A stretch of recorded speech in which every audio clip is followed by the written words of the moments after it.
Akkam jirtu barattoota? Nagaa keessanii? Ana waliin barnoota herreegaa kitaaba barataa kutaa 8 waliin barachaa turreerra. Viidiyoo 24ffaa kanaan barnoota herreegaa kitaaba barataa kutaa 8 keessa boqonnaa 7 waa'ee danaalee jaboo fi safara isaanii kan jedhu kan waliin barannu ta'a. Viidiyoo kana subscribe, like, share, comment gochuun jalqabaa. Yeroo barnoota gaarii. Bu'aa barachuu. Adeemsa fi xumura barnoota boqonnaa kana keessatti tokkoffaa irratti waa'ee qaamota danaalee jaboo addaan ni baafanna. Boca adda addaa qabanii moggaafama maqaa of danda'anii qabanii isaan maal fa'aa akka ta'an kan ittiin addaan baafannudha jechuudha. Itti aansuun bal'ina dirra danaalee jaboo ni baranna. As jalatti bal'ina dirra fi bal'ina dirra cinaachaa lateral surface and total lateral surface kan jedhu kan waliin barannu ta'a jechuudha. Itti aansuudhaan qabee danaalee jaboo ni barannaa jechuudha mata duree kana jalatti. Xumuraa irratti faayidaa danaalee jaboo fi safaroota ni ibsinaa yookiin ni baranna. Faayidaa jiruu fi jireenya ilma namaa keessatti danaaleen jaboo kunniin bifa akkamiitiin itti fayyadamaa jirra kan jedhu kan waliin ilaallu ta'a jechuudha. Seensa Ji'oomeetirii diriiroo keessatti danaaleen ji'oomeetirii diriiroo kan akka tuqaalee, sararoota, rog-sadoota, rog-afroota, rog-baay'oota, geengoowwan fi kan kana fakkaatan kutaa gadi aanaa yookiin kutaa 8ffaa keessas baranneerra jechuudha. Danaaleen kanneen yeroo hundaa diriiroo XY axis irratti yookiin xiyya fi yaa irratti kan ijaaraman waan ta'aniif yookiin dheerinaa fi dalgee qofa waan qabaniif danaalee daayimenshinii lamee jedhamuun beekamu. Ji'oomeetiriiwwan jajjaboon yaada rimeewwan ji'oomeetirii diriiroo bu'uura godhachuun kan babal'atudha. Kanaafuu boqonnaa kana keessatti danaalee jaboo kan akka piriizimoota, silindaroota, piraamiidota fi koonota kan barannu ta'a. Danaaleen kunniin dheerina dalgee fi olee qabu. Kanaafuu danaaleen daayimenshinii 3 jedhamuun beekamu. Akka fakkeenyatti mana isin keessa jiraattan kan qorqorroo yookiin kan citaa ta'uu danda'a. Kan qorqorroo yoo ta'e qarqara isa gara tokkotti dhaabbadhaatii kallattiiwwan yookiin daayimenshinii dheerina dalgee fi olee isaanii addaan baafadha. Mana citaa yoo ta'e immoo bifa geengoo kan qabatu ta'uu danda'a. Yeroo kana diyaameetirii lama kan perpendikulaarii kan qaxxaamuran yeroo ijaarru handhuurri geengoo iddoo utubaan itti dhaabbatu ta'a jechuudha. Inni diyaameetiroonni lamaan perpendikulaarii ta'an kunniin xiyya xaa fi xiyya yaa yeroo ta'an utubaan olee ta'a jechuudha. Bal'ina dirra fi qabee danaalee jaboo kanneenis boqonnaa kana keessatti kan barannu ta'a jechuudha. Kanatti aansuun 7.1 mata duree kana jalatti yaada rimee danaalee jaboo kan akka piriizimoota, silindaroota, piraamiidotaa fi koonota kan barannu ta'a. Danaaleen kunniin dheerina dalgee fi olee waan qabaniif danaalee daayimenshinii 3 jedhamuun beekamu. 7.1 piriizimootaa fi silindaroota. Hikkoo 7.1 heedaroonni baay'een danaa daayimenshinii 3 fuloonni isaa hundi roga baay'ota ta'anidha. Kana jechuun yoo rog-sadee, rog-afurii yookiin rog-5 ta'uu danda'u jechuudha. Piriizimoota maqaa kan argatan hundee isaanii irratti bu'uura godhachuudhaan kan moggaafaman waan ta'aniif jechuudha. Fakkeenya kanneen armaan gadii heedaroota baay'eedha. Kun piriizimii rog-afuriidha. Kun piriizimii yookiin piraamiidiidha. Kun farstamiidha jechuudha. Hikkoo 7.2 piriizimiin baay'ee hundeewwan walitti galoo fi waltarree ta'an lama qabudha. Hundeewwan lamaan rog-baay'ee kamiyyuu ta'uu danda'u. Rog-sadee ta'uu danda'u, rog-afurii ta'uu danda'u, rog-5, rog-6 ta'uu danda'u. Fuloonni hafan fuloota cinaacha yoo jedhaman isaanis paraalogiraamoota ta'u. Oleen piriizimii fageenya perpendicular hundeewwan lamaan gidduu jirudha. Ooleen piriizimii fageenya perpendicular hundeewwan lamaan gidduu jirudha jechuudha. Piriizimoonni hundeewwan isaanii irratti hundaa'uudhaan maqaa adda addaa kan qaban ta'a jechuudha. Fakkeenyaaf kun piriizimii hundeen isaa rog-sadee ta'ee piriizimii rog-sadawaa jedhama. Fakkeenya kun immoo piriizimii hundeen isaa reektaangilii ta'edha. Piriizimii reektaangilawaa jedhamuun moggaafama yookiin beekama jechuudha. Fakkeenya lama. Tokkoffaa piriizimii kana irratti hundaa'uudhaan gaafilee armaan gadii deebisinuun jedhama. Piriizimiin fakkii kanarratti akkuma argitanii kan jalqaba irratti gaafiin A hundeewwan isaa addaan baasinuun jedha. A irratti hundeewwan isaa addaan baasinuun jedha. Hundeen isaa A, B, C, G, F, H, D, E dhaati jechuudha. Furmaata irratti roga afuree A, B, C, G, F roga afuree F, H, D, E hundeewwan piriizimii kanaati jechuudha. Lammaffaa B'n fuloota cinaachaa addaan baasinuun jedha. Fuloota cinaachaa kan jedhaman furmaata roga afuree A, G, E, F fula kana jechuudha. Inni biraa B yookiin C, D, H, B fula duubaan jiru kana jechuudha. Roga afuree C, D, E, G isa fuuldurarra kan jirudha. Inni duubaan kan jiru immoo roga afuree A, F, H, B jechuudha. Bifa kanaan fuloota cinaachaa piriizimii kana isaan kanneenii jechuudha. Caan piriizimiin kun fuloota meeqa qabaa nuun jedha? Fuloota meeqa qaba? Asiin tokko, asiin lama, asii fuuldura kan jiru sadii, isa duubarra kan jiru A, F, H, G afur, kan gubbaa fi kan jalaa waliin meeqa qaba? 6 qaba jechuudha. Fuloota 6 qaba. Isaanis roga afuree A, B, C, G, roga afuree F, H, D, E fi roga afuree A, G, E, F fi roga afuree C, D, H, B fi roga afuree C, D, E, G fi roga afuree A, F, H, B jechuudha. Baay'inni qarqaroota piriizimii kanaa meeqaa? Tarreessii qarqaroota cinaachaa fi qarqaroota hundee addaan baasinuun jedha. Gaafiin D irratti gaafatamne. Qarqaroota cinaachaa fi qarqaroota hundee addaan baasinuun jedha. Furmaata qarqaroota 12 qaba. Isaanis A, B, B, C, C, G, G, H dha. Isaan inni hafan immoo F, H, H, D, D, E, F dha. Ergas dhaabbata isaanii jechuudha. A, F, G, E, B, H fi C, D dha jechuudha.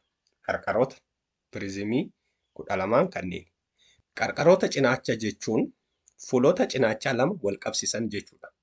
Qarqaroota cinaachaa jechuun fuloota cinaachaa lama wal qabsiisan jechuudha. Qarqaroota cinaachaa piriizimii kana A, F hundoota lama kan wal qabsiisanidha. E, G fi B, H fi C, D'n qarqaroota cinaachaadha.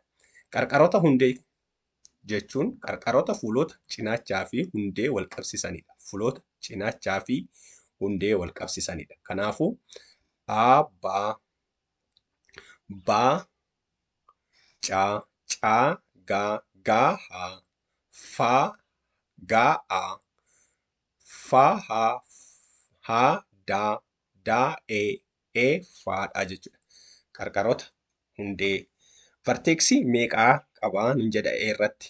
E irratti varteeksii jechuun bakka rogoonni sadan walitti dhufan yookiin bakka tokkotti walitti kibban jechuudha. Kanaafuu varteeksii 8 qabaa. Isaanis varteeksii A asirratti, varteeksii B, varteeksii C, varteeksii G, varteeksii F, varteeksii H, varteeksii D fi varteeksii E kan vertiksoota 8 kanneenii jechuudha. Hiikoo 7.3 Piriizimiin rogoonni cinaacha isaa hundeewwan lamaaniif perpendikulaarii ta'an piriizimii sirrii jedhama. Piriizimiin rogoon cinaachaa hundee piriizimiitiif perpendikulaarii yoo ta'an piriizimii sirrii jedhamee beekama. Ammas hundee roga cinaachaa kun hundee roga hundeetiif perpendikulaariidha jechuudha. Asirratti piriizimii sirrii jedhamuun beekama jechuudha. Hiikoo 7.4 Piriizimiin rogoonni cinaachaa isaa hundeewwaniif perpendikulaarii hin taane piriizimii shaffaaxaa jedhamuun beekama. Bifa kanaan jechuudha. Roga cinaachaa roga hundeetiif perpendikulaarii yoo hin ta'in maal ta'a? Piriizimii shaffaaxaa jedhamee beekama jechuudha. Piriizimiin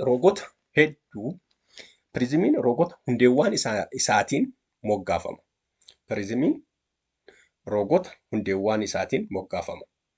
Yoo hundeen piriizimii roga naa ta'e baay'inni isaa naa yookiin lakkoofsa isaa naadhaan yookiin hin beekamu 3, 4, 5 ta'uu danda'a. Yoo naa ta'e fuulota piriizimii naa ida'uu 2 ta'a.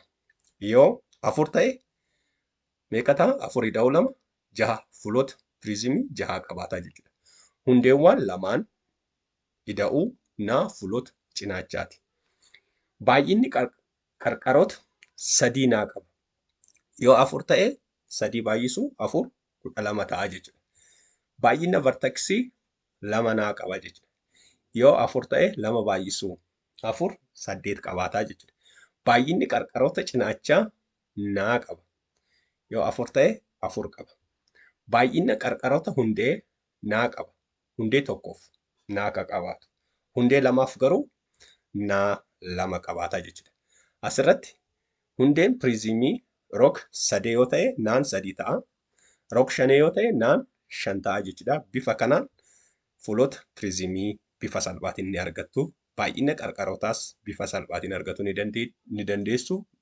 Baay'ina verteksii, baay'ina qarqaroota cinaachaa, baay'ina qarqaroota hundee. Asirratti garuu hundee kan tokkooti moo kan lamaa ka jedhu ilaaluun isinirra jiraata. Gilgaala 7.1 Piriizimii armaan gadii irratti hundaa'uudhaan gaaffilee armaan gadii deebisnuu jedha. Piriizimii akkuma argitan hundeen isaa roga meeqa? 1, 2, 3, 4, 5, 6. Roga 6 qabaa jechuudha. Kanaafuu foormulaa reefuutiin yeroo fayyadamu naa ida'uu 2dha. Baay'ina fuulota argachuudhaaf 8 ta'a jechuudha. Fuulota cinaachaa 6 qaba jechuudha. Inni kun meeqa qaba? 6 fuulota cinaachaa. Isaanis roga afuree A, G, H, F tokko. Roga afuree F, H, I, E isa lammaffaa. Roga afuree I, E, I, J, D. Roga afuree D, D, J, K fi roga afuree C yookiin B, L, K, C yookiin B, C, K, L fi roga afuree A, B, L, G ta'anii jechuudha. Fuulota cinaachaa. Fuulota hundee 2 qaba. Isaanis lamaan isaanii A, B, C, D, E, F fi H, I, J, K, L, G ta'a jechuudha. Meeqa walitti? 8 ni qabaata jechuudha. Naa ida'uu 2 waan ta'eef. Baay'inni qarqaroota meeqa qabaa jedha baarratti. Baay'ina qarqaroota argachuudhaaf 3 naadha. 3 naan 6 waan ta'eef 18 ta'a jechuudha. Kanaafuu qarqaroonni hundee fakkeenya kanaa kan hundee isaa jechuudha. A, B, B, C, C, D, D, E, E, F fi F, A dha. Kan biraa G, H, H, I, J, J, K, K, L, L, G ta'a jechuudha. Qarqarooti cinaachaa piriizimii fakkeenya kanaa jirummoo meeqa? Naadha. Naa jechuun 6dha. Isaanis A, G, F, H, E, I, D, J, caa, kaa fi baa, laadhaa jechuudha. Caa baay'inni verteeksii meeqadha? Baay'inni verteeksii maal jenne? Lama naa jenneerra jechuudha. Lamaan yeroo baay'isnu 6 12 ta'a jechuudha. Isaanis verteeksii 12 qaba. Isaanis verteeksii A, verteeksii B, verteeksii C, verteeksii D, verteeksii E, verteeksii F, verteeksii G, verteeksii H, verteeksii I, verteeksii J, verteeksii K fi verteeksii L kan qabudha jechuudha. Baay'inni qarqaroota cinaachaa meeqaa?